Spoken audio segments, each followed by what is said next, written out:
Donation in his name to Cubs Care. And remember, for all... Holds on as a strikeout king gets the green light 13 times while giving batters the red light time and time again.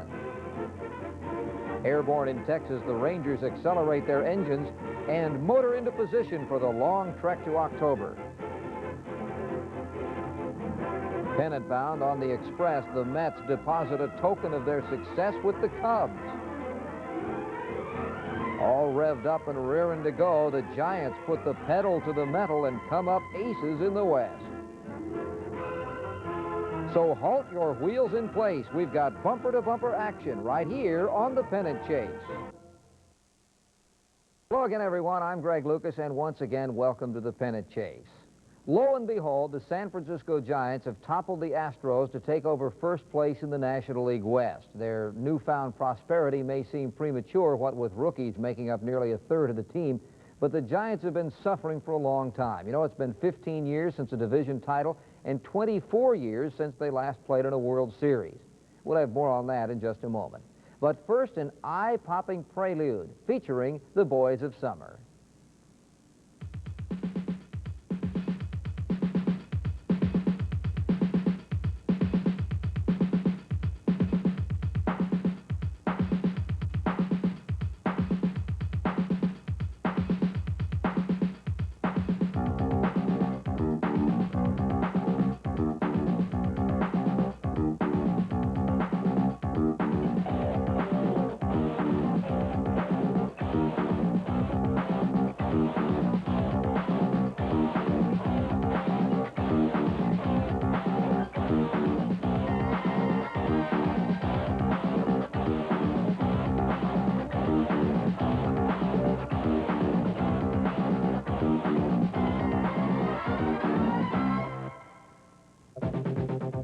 Mission accepted by the Giants, overthrow the first-place Houston Astros, who had been bouncing along in first place since May 8th.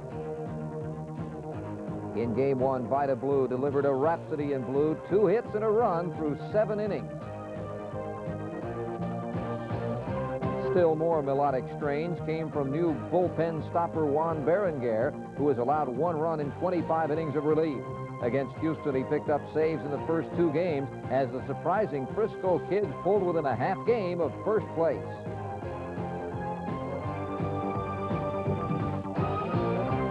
Poised for their long-awaited takeover, the Giants got backing next day from Chris Brown. He drove in a pair of runs in the first game of a doubleheader as San Francisco came back from an early deficit, obliging the 47,000 at Candlestick, the largest crowd since opening day last year. Helping complete the climb into first, Mike Krukow turned in a 7-hitter en route to his 9th win and the Giants' moment of glory. Popped up, Chris Brown telling Uribe he's got it, and the Giants are in first place as Krukow goes 9. Let's listen to this.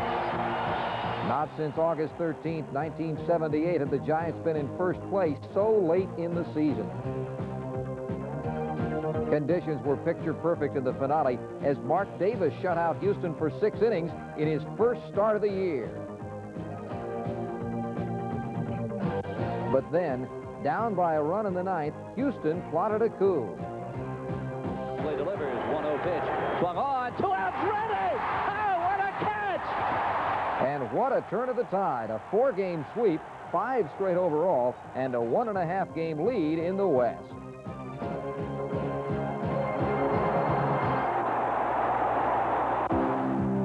On now to L.A. for close encounters of the Western kind.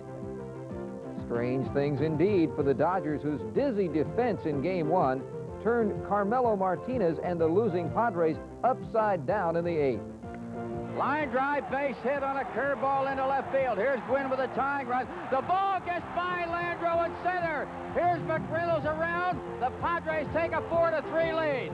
Oh, man, what a turn of events that was. And what a jam the Dodgers were in when Goose Gossage came on. He gave up 1 run, but then shut the door evermore as San Diego won 5-4. The 8th 1-run decision in 11 games against L.A. this year. To sleep, per chance to dream of a 5-run comeback next game when the Dodgers were caught daydreaming in the field. Result, 6 L.A. errors and a tie score. The lead shifted twice more, and then rookie John Kruk came up in the 14th with 1 on and 2 out.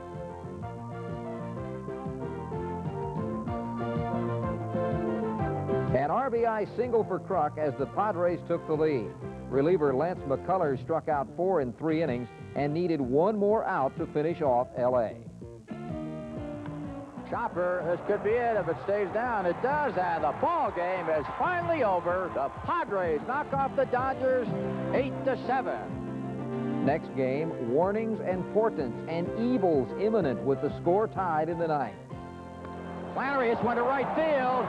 Going back. That ball is out of here. The Padres take a 5-4 lead. Oh, Tim Flannery puts the Pods on top. Craig Lefferts kept them there with dandy relief as the Padres swept L.A. in 3 one-run games to create more congestion atop the West. Now to the ho-hum Mets, who just keep on gushing great fortunes at Flushing. The Cubs were looking to get into the swing of things in the series opener, but Sid Fernandez was in the groove and Mookie Wilson on the move. There's a line drive. A great effort by Mookie Wilson. Holy cow!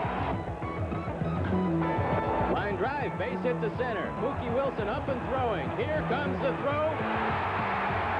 He's out. And the Cubs were out for good when Gary Carter sparked a 6-run 7th inning as the Mets took the opener. Met hoorays grew faint next day, though, as Chicago offense held sway. Calling up memories of their 1984 rivalry, the Cubs dominated the Mets and after 3.5 innings led 6-2.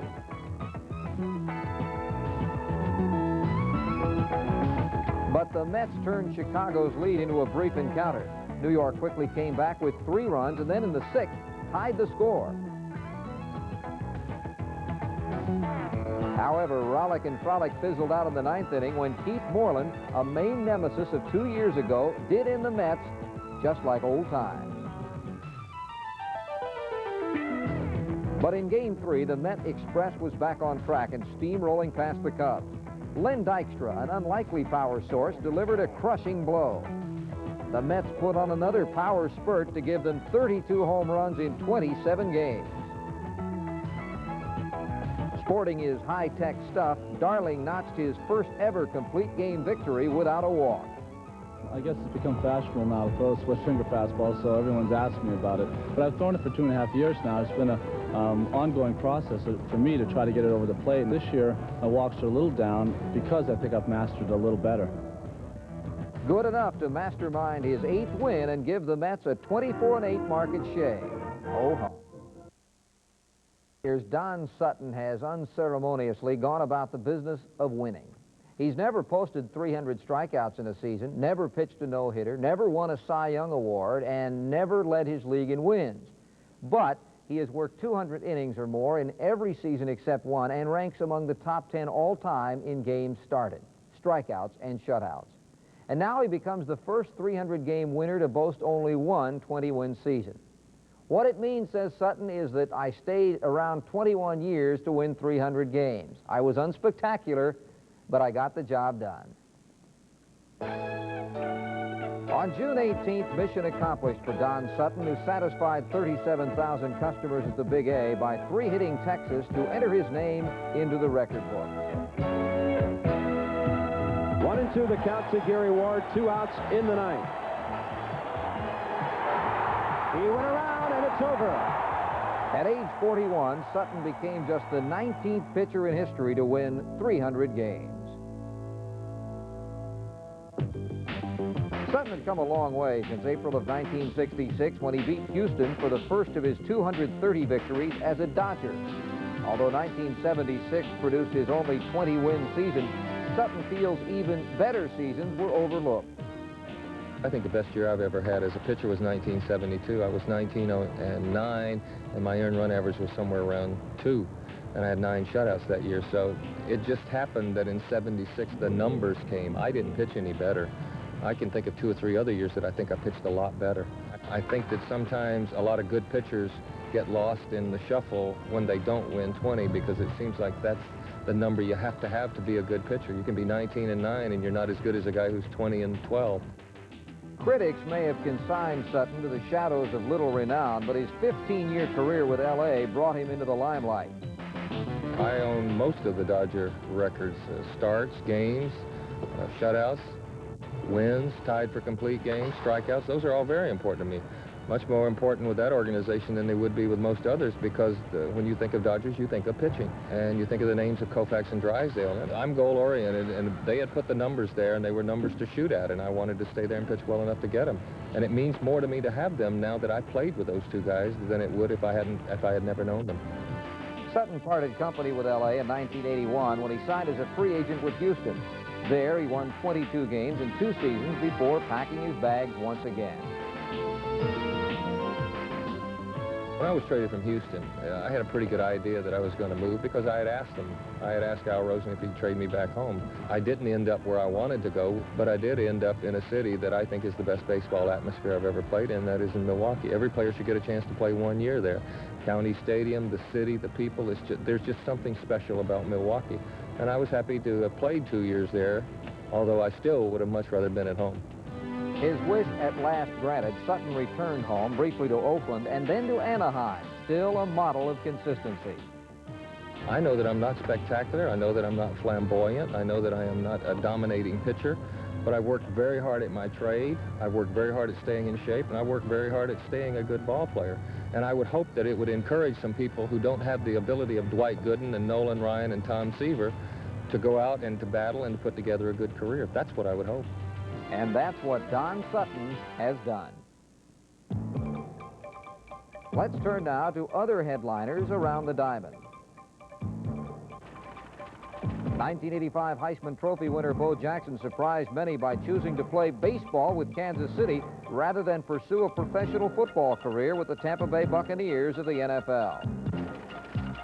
Jim Fregosi took over as skipper of the struggling White Sox after the firing of Tony La Russa, the one-time manager of the Angels. Fregosi won a division title in 1979. And much ado at Philly, where Juan Samuel cracked 2 3-run homers as the Phillies set a league record with 15 extra base hits in a 19-1 rout of the Cubs. Now the pennant can wait for major leaguers who are really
as a season of discontent for the Baltimore Orioles. The starting pitching was inconsistent, the hitters lacked power. All the while, Don Ossie, though, kept saving the day. In June, playing within the East, the Birds regained their power but were streaky. They swept 3 in New York, then lost 9 of 11. Now, though, the starters are finding their way back into Earl Weaver's good graces, and Don Ossie is still saving the day. After reeling from 4 straight losses, the Orioles were rolling at Fenway and causing a heap of trouble in Red Sox paradise with 20 hits and 14 runs in the series opener. Trying to figure out just what hit him, the Red Sox found one clue in Mike Boddicker, who had no problems figuring out the Sox. In snapping the O's 4-game losing streak, Boddicker won his 6th straight to go 10-1. Storm Davis threw a 3-hit shutout in the finale, helping the O's dash arm in arm back into the chase. The biggest boost has come from Don Ace, whose recycled arm has dazed opponents. Against Boston, he notched his 19th save, most in the majors. Despite desperate appeals for a sweep, the O's were granted no clemency by Roger Clemens, who beat the Birds to become the 7th pitcher in history to start the season with 13 straight wins.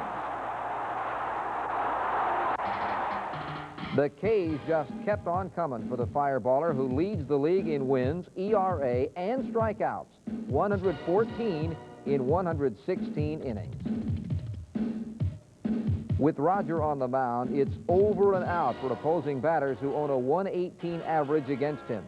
Formidable numbers indeed for the college senior who in 1983 led the University of Texas to a World Series title. Capping off a 13-5 record, Clemens beat Alabama in the final game. 1 year later, a major league audition, and this April, a feat for the aged. And here they come up at Fenway.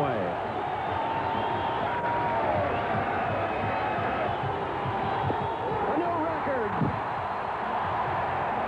Clemens has set a major league record for strikeouts in a game. 20. Clemens struck out the side 3 times and posted a record 8 straight strikeouts in one stretch. And while the drama unfolded at Fenway, the starring performer was unsuspecting. I had no idea I was up near 20, and the 9th inning I was upstairs. I think I had 18, and Nip, one of our other pitchers, Al Nipper, came up and said that you got a chance to make history, and he thought that I needed to know that, and went out there and did it, and it just took a while for it to sink in with everything happening. It really hasn't hit me yet, but like I said, I'm trying to keep it behind me and not let it get out of perspective. With Clemens so far a prized pupil of the great masters, his boss figures he's bound for even more glory.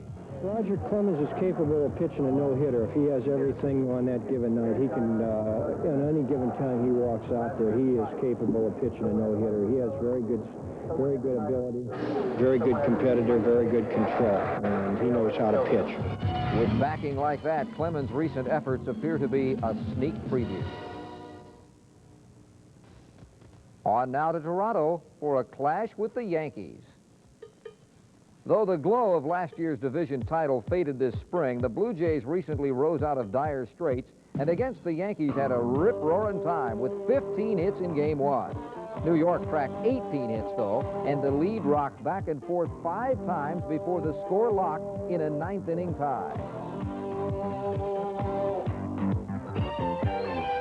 Dave Righetti came on in the last of the 10th to stop a Blue Jay rally, but with 2 on, Damaso Garcia was just itching to write his own ending.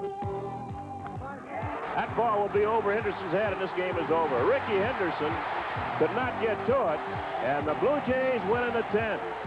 Forces from the great beyond visited next night when George Bell delivered the Jays from a 4-run deficit in the last of the 9th, bases full. Oh, no, no, holy cow, I don't believe it. I don't believe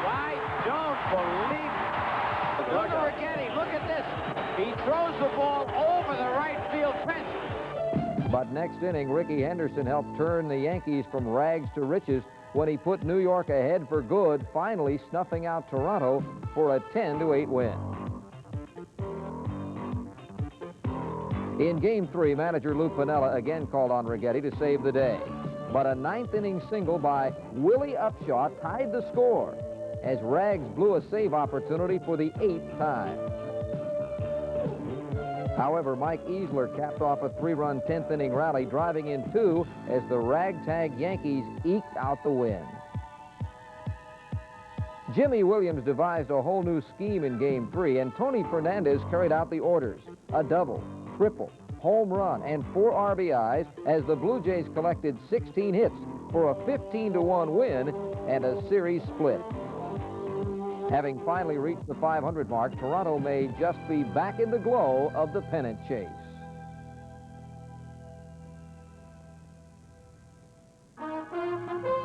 Meanwhile, life at the top has been grand for the Texas Rangers, whose baby booming lineup helped do in the visiting A's.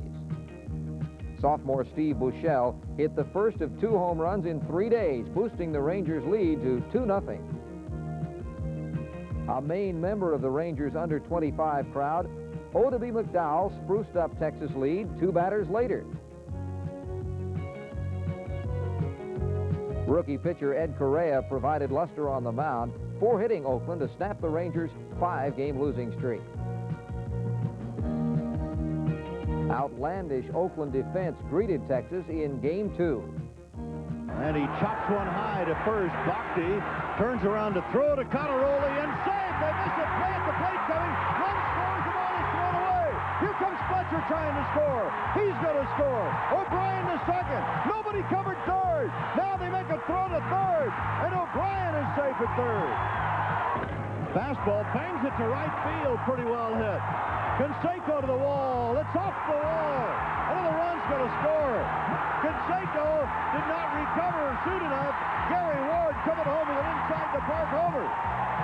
A 10-7 Texas win and still cruising next day thanks in part to rookie Ruben Sierra, who continued to thrive since being called up in early June, adding to Oakland's dire case of homesick blues. Hardly a forgotten man, veteran Charlie Huff put Oakland on the fritz with 9 strikeouts, and in lowering his ERA to 3rd best in the league, handed the A's their 13th straight loss on the road. Bopping along in the finale, Gary Ward bopped Oakland pitching for 3 hits and 4 RBIs as Texas came from behind with 3 runs in the 7th inning.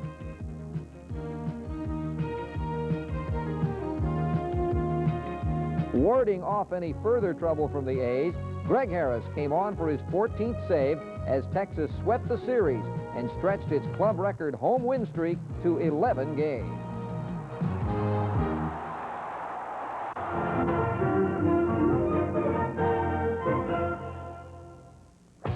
Well, I think we played good baseball. We really have. And we have got a good club. You know, we're running more. We're running more.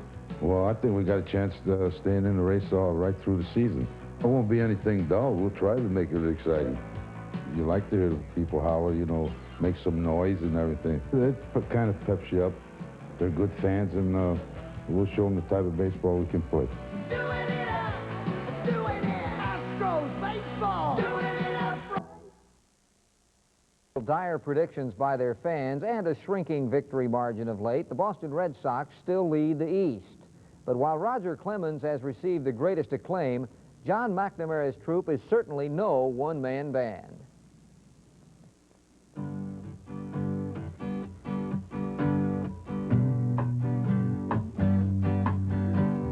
Come hear Uncle John's band by the riverside. Got some things to talk about here beside the rising tide. Come hear Uncle John's band playing to the tide.